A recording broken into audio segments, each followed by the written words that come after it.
And welcome back, everyone, up to game number 3 now for the FX Open Invitational Series, Group D, set number 1. So let's get straight into it. We are going to have B4Prime up against NSHJjakji. It's going to be Whirlwind. Now, remember, the winner of this map will go into the winner's match. If anyone's unsure of the format for this, it is pretty much Code S group style. That's the easiest way I can explain it. Everyone, well, mostly everyone knows how that works. So we are going to get into it now. We have B4Prime as our pink Zerg down at the bottom right. And of course we have NSHJjakji up at the top right here as our blue Terran. Now I am a big fan of this map. What about you, Lurlian? I'm a big fan of this map as well. I mean, it's huge, and it is not as weird as GSL Calm Before the Storm was. You remember that map? That was weird, man. Like, Nexus first into a gateway, into another Nexus, Zerg even grabbing triple hatcheries before making a spawning pool. That map was just so big and had such a weird layout that it made for really weird games. This map is really big as well, but it has a bit more of a traditional, setup with a natural that is relatively easy to defend, a third base that is a bit more difficult to take on this map than it is on other maps, but overall, a big map is always a good map because it makes for macro games, and as we can see, Jakji, he's going to be opening once again with that command center first, as we've seen him do on Metropolis in the last game as well. Absolutely, it's very nice, open spaced as well, to allow lots of good engagements between both players, but it also has those choke points right out on the base defense at the same time, so that's really good as well. We do see B4Prime getting a little bit lucky here, scouting instantly with his Overlord to see what's going on, just like on Metropolis, and that's going to be really influence how he's going to play this game. He's come in, he's now pulled his Overlord back, seen that command center. Is he going to go for any kind of early aggression, or is he going to sit back and take a third? Because a lot of Terrans these days, a lot of Zergs these days are seeing that command center first and instantly grabbing a third hatchery before a spawning pool. But not this time. He's going for gas and then pull. So it looks like we're going to see something aggressive here, Lillian.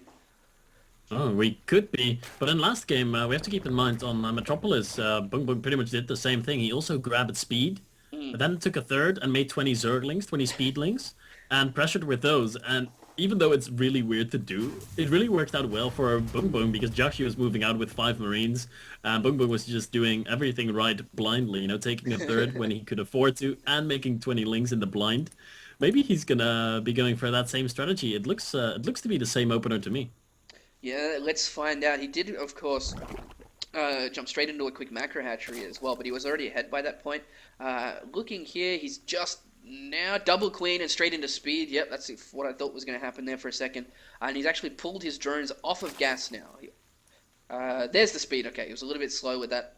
Probably made 1 or 2 extra drones in between the queens and the speed, but at the same time, he's going to be able to defend very efficiently of any kind of marine pressure, which we have been seeing a lot recently. Like this big clump of 10 to 15 Marines just walks across the map in response to a lot of the 4 to 6 queen openers from Zerg.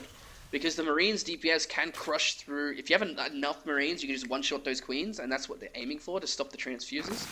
But either way, let's see how it goes. We got Jakji just finishing up scouting now, sees the double queen and speed on the way, of course, with the animation on the spawning pool. And he's got 1, 2, 3 barracks, 4 barracks follow up to this. So maybe we are going to see exactly that.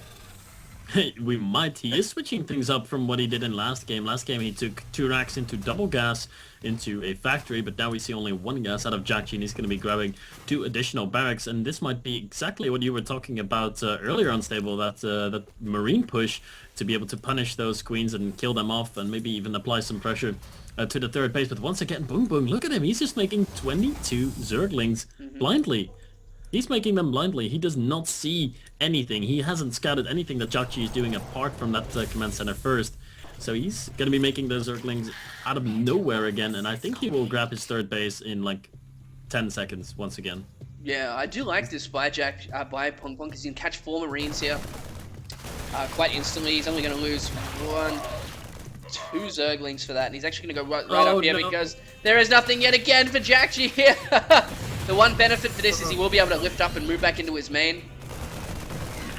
And let's have a look at the vision here. He only saw 2 of those barracks. There is combat shield on the way first for Jakji. But he is going to lose both of these supply depots. So he's going to actually be severely supply. It is so weird to be not walling off on top of your ramp and not even have a bunker. Jakji just really makes it easy for Bung Bung to push in here. This Overlord was able to see that the wall off was not complete, was able to see there was no bunker, and Bung Bung making those Zerglings as he did on Metropolis once again is going to be working out just fine. Even though he didn't kill any SCVs like he did on Metropolis, he forced a lot of lost mining time. Mules expired and we're forced to go back into the main base, and here come those Marines again. But is this enough Marines to really push out? No, it's not. He just wants to hunt down this Overlord. Yeah.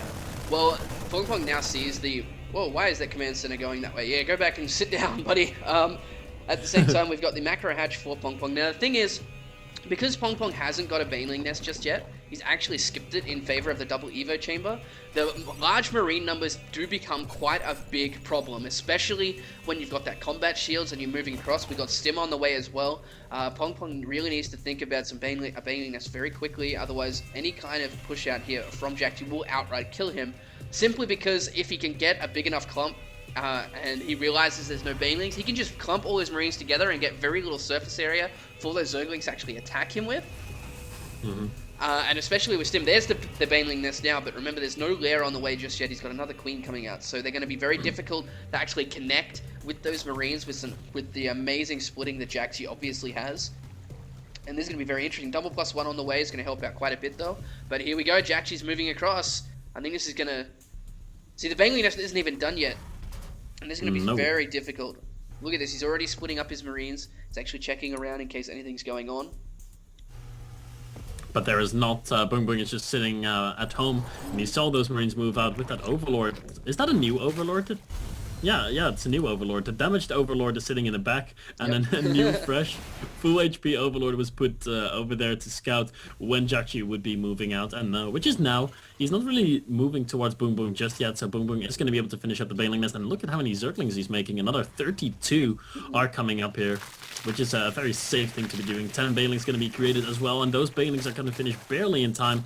Jakji a little bit indecisive. He has a big group of Marines in the middle of the map on hold position. There they go, once again moving out, and the Banelings are going to finish up right in time. And this push for Jakji... Oh, he's not going to have vision, and here they go. That was absolutely the worst timing for Jakji to run in there, and completely no vision all the way up there. His Marines aren't being split well enough. There's just so many Zerglings. Like you were saying, he was waiting just too long. He was waiting for Stim to finish. There's no Stim. It hasn't even finished yet, Lillian. And look at this. He's now actually going to beat the other Marines home. There is a wall off here, though.